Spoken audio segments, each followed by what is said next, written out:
आज मन मंथन की बात थोड़ी करेंगे। हम व्यवसाय चाहे कुछ भी करते हो, मगर हमारे मन में क्या चलता है, हमें हमारी पसंदगी क्या है। दूसरा कि भाई आजकल के बच्चे इतने एडवांस हो गए हैं कि बात नहीं पूछो। और मछली के बच्चों को कभी तैरना नहीं सिखाना पड़ता। हेलो फ्रेंड्स, बधाने जय श्री कृष्ण। सबको जय श्री कृष्ण। आज मन मंथन की बात थोड़ी करेंगे। हम व्यवसाय चाहे कुछ भी करते हो, मगर हमारे मन में क्या चलता है, हमें हमारी पसंदगी क्या है, उस बारे में अलग अलग विषयों पर बात करेंगे। चलिए इस पर बात शुरू करते हैं। हम इंटीरियर कॉन्ट्रैक्टर है जो आर्किटेक्ट डिजाइन देता है या इंटीरियर डिजाइन हमको डिजाइन देता है। उसके हिसाब से घर को पूरा प्रॉपर कैसे उसका फर्नीचर करना है, पीओपी करना है, सिविल का, इलेक्ट्रिक का, पीओपी सब, मतलब कैसे प्रॉपर हमको डिजाइन जो हिसाब से दिया है उसको एग्जीक्यूट करना है और प्रॉपर टाइम लाइन में करना है और फिनिशिंग के साथ करना है। वो सब हमारा काम है। ये हमारा मंदिर एरिया है जो अभी इसमें मंदिर बनने वाला है। यहाँ पे एक मंदिर आएगा। ये सेकंड बेडरूम है जो डॉटर सन या गेस्ट कोई भी हिसाब से आप यूज कर सकते हैं। जिसमें ये वॉकिंग मेरा एक वार्डरोब है। यहाँ पे टीवी यूनिट है जिसपे हमारा बैक साइड में आएगा वॉलपेपर और आगे पूरा स्टोरेज आएगा। यहाँ पे टॉल यूनिट आएगा जो हमारे फैक्ट्री से बन के आएगा। ये हमारा मास्टर बेडरूम और उसके बाद में ये मास्टर बेडरूम का वॉकिंग वार्डरोब एरिया जहाँ पे पूरा ये स्टोरेज रहेगा। यहाँ पे एक ड्रेसिंग टेबल रहेगा जो वीनियर फिनिश रहेगा और यहाँ पे इसमें पूरा प्रोफाइल शटर आएगा। और प्लस ये इनले वर्क है, ये चेक्स पैटर्न है जो इनले वर्क है।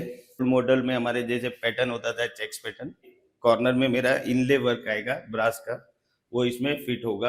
वो अभी काम पेंडिंग है जो अभी वर्क इन प्रोग्रेस में। तुर्बे में है हमारा फैक्ट्री। वहाँ पे जो हमारे फर्नीचर के पूरे जो भी रहते हैं वो सब वहीं से बन के आते हैं और फिर यहाँ आकर आप असेंबल कर देते हैं। हाँ, वहाँ से लूज बन के आते हैं, पैकिंग करके पूरा इंस्टॉलेशन यहाँ होता है ताकि हमारा टाइम सेविंग हो जाए। और प्लस क्या है, जहाँ पे हमारा सिविल और पीओपी पेंट चलते रहते हैं, फर्नीचर वहाँ रेडी होता है तो टाइम सेविंग हो जाता है। और प्लस क्वालिटी अच्छा बनता है क्योंकि फैक्ट्री में मशीनों से पूरा काम होता है। हैंडमेड में थोड़ा प्रॉब्लम आ सकता है लेकिन फैक्ट्री से वो चीज़ें इग्नोर की जा सकती है हमारी।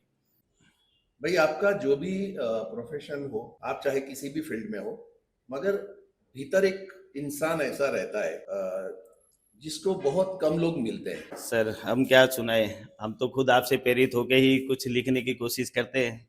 एक दिन ऐसे ही बैठा था तो सोच में डूबा हुआ था तो सोचा कुछ लिखते हैं, तो लिखा था ऐसे ही कुछ किताबों के एक साथी, उसकी कुछ 4 लाइनें लिखी। फिर उसके बाद में कुछ जैसे हमारी कर्म भूमि है जिससे आदमी परेशान होकर कुछ सुकून चाहता है, तो पीछे छूटी कर्म भूमि पे कुछ लिखा मैंने। फिर ऐसे ही कि भाई रिटायरमेंट के बाद आदमी सोचता है कि सुकून चाहिए, तो उन सुकून के दिनों को कैसे बेहतर कर सके उसके लिए लिखा था कि 15 दिन की दीवार। उसकी कुछ लाइनें आपको मैं सुनाता हूँ। अगली दीवार पे एक छोटा सा कैलेंडर टंगा था।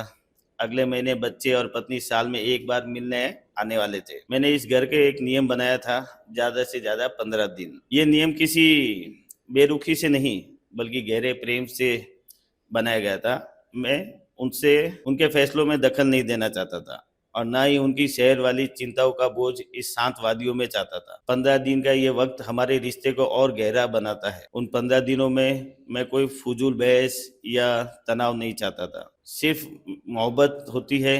मैं उनका पिता हूँ पर अब एक कंसल्टेंट की तरह जो साल में एक बार उनकी परिस्थिति को देखकर उन्हें आईना दिखाता हूँ। उनके फैसलों में दखल नहीं देना चाहता था और ना ही उनकी शहर वाली चिंताओं का बोझ इस शांत वादियों में चाहता था। तो भाई देखो यार, एक संजय भाई ने इंटीरियर कॉन्ट्रैक्टर अपने आप को बताया और उसके बाद क्या गहरी बातें लिखी और क्या सुनाई। और बिल्कुल घमंड नहीं, उन्होंने कहा कि मुझसे सीखे हैं, जबकि इतने शब्द मेरे भी नहीं निकलते। अभी जो पिछले व्लॉग में मैंने शाहबुद्दीन भाई और अशोक दवे जी की बातें की थी, तो कोई कमेंट्स भी आते हैं कि आप उन्हें कौन से प्लेटफॉर्म पर सुनते हैं। तो भाई यही प्लेटफॉर्म, यूट्यूब। दूसरा कि भाई आजकल के बच्चे इतने एडवांस हो गए हैं कि बात नहीं पूछो। मेरे पास एक छोटा सा फ़ोन पड़ा था, मतलब वो हर्ष ने ही दिया था मुझे, तो वो अब इसको यूज़ नहीं करते हैं, तो मैंने लक्ष्य को दिया। तो लक्ष्य यशवीर के साथ सेल्फी ले रहा था और जिस हिसाब से वो सेल्फी ले रहा था तो गुजराती में एक कहावत है कि मोरना इंडा चितरवा ना पड़े, और अगर हिंदी में उसका मतलब बताऊं तो मछली के बच्चों को कभी तैरना नहीं सिखाना पड़ता। जा जा जा जा, जा। और बीच में से रूपा निकल गई। ये इन लोगों की सेल्फी चल रही है अभी। बहुत दिनों के बाद आज जिम गया था। बहुत दिन मतलब कि 6-7 दिन के बाद। तो 6-7 दिन के बाद जिम गया था तो ठीक से जिम किया। और मेरी जो ट्रेनर है प्रियंका, मैंने उससे कहा कि थोड़ा वीडियो भी बना दे ताकि अपने लिए ही मोटिवेशन बना रहे।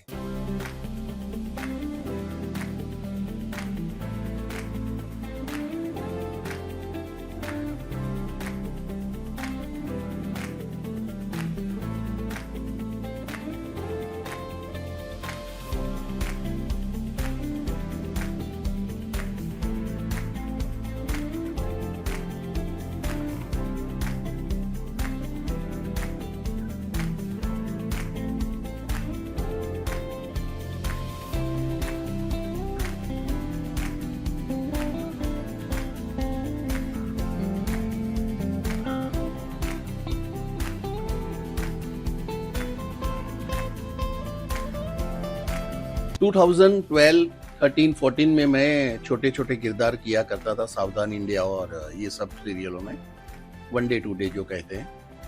तो उन दिनों हम 3-4 एक्टरों को साथ में एक छोटी सी वैनिटी मिलती थी, बहुत सादी सिंपल। और जो बड़े एक्टर होते थे उनको इस तरह की बड़ी वैनिटी मिलती थी। तो बड़ी वैनिटी को अंदर से देखने की चाह बहुत होती थी, मगर वो तो पॉसिबल नहीं था, एंट्री नहीं मिलती थी। मगर आज जब हमें इतनी बड़ी वैनिटी मिल रही है और एंजॉय कर रहे हैं, तब सही में कभी कभी लगता है कि भगवान देता है, आप मांगना सीखो बस।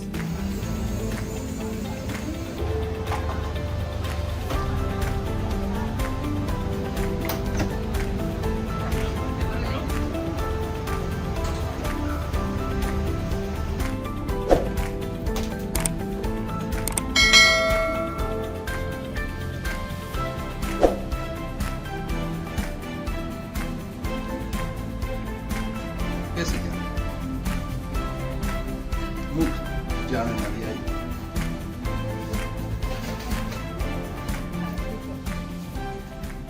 कोणी काढली? फ्रूटी काढ़ी लीजिए ऐसे।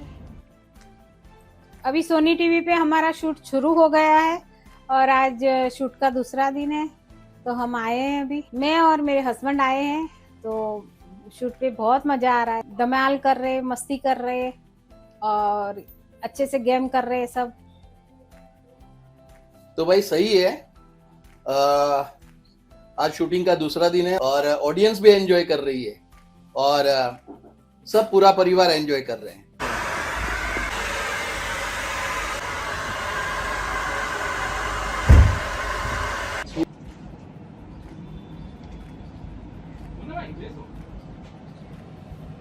शूट पर से आ रहे थे तो रास्ते में हमने ये पौधा देखा, तो फिर इसे खरीद लाया।